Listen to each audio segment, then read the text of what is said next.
Guys welcome to my blog. अनि यहाँ चाहिँ निवा दिदी हेर्नुहोस् दामी दामी फोटो खिचिरहेको सनसेटको। यहाँ चाहिँ खतरा हुँदो रहेछ होइन, मैले नि धेरै फोटो खिचिसकेँ। यहाँ चाहिँ सलोटी छ छैन गाइजहरु मौरी छैन। अनि यहाँ अघिदेखि एउटा कुखुराले मलाई न्यु अहिले न्यु खोल्दिको तालाई ट्याङ गर्देला छाला निक्लिन्छ है। उ डरायो मबाट। हात निक्लिन्छ। यस्तो डराउँछ हैन कुखुराहरू पनि मसँग।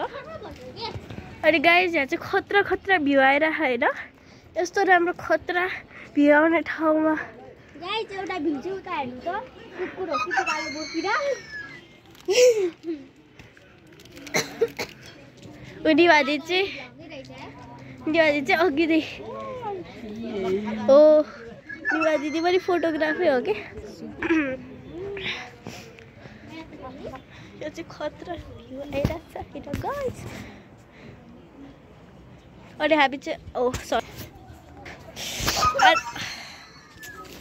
सरी आज चाहिँ म फर्पिङमा गएको छु होइन।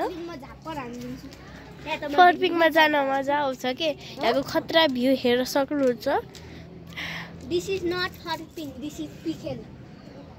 मलाई थाहा छैन के हो फर्पिङ फर्पिङ भन्दा उता फर्पिङ उता रे, मलाई थाहा छैन यो ठाउँको नाम होइन। यो पिखेल हो गाइजहरु, यसले झुठो बोली।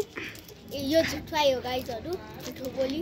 एउटा यो यो यो यो पिखेल कि के भन्छ को चाहिँ भ्यू चाहिँ खतरा छ, तर जाडो चाहिँ धेरै हुन्छ होइन।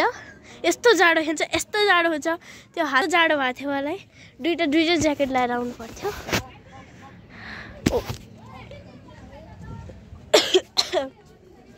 By by guys, by by guys.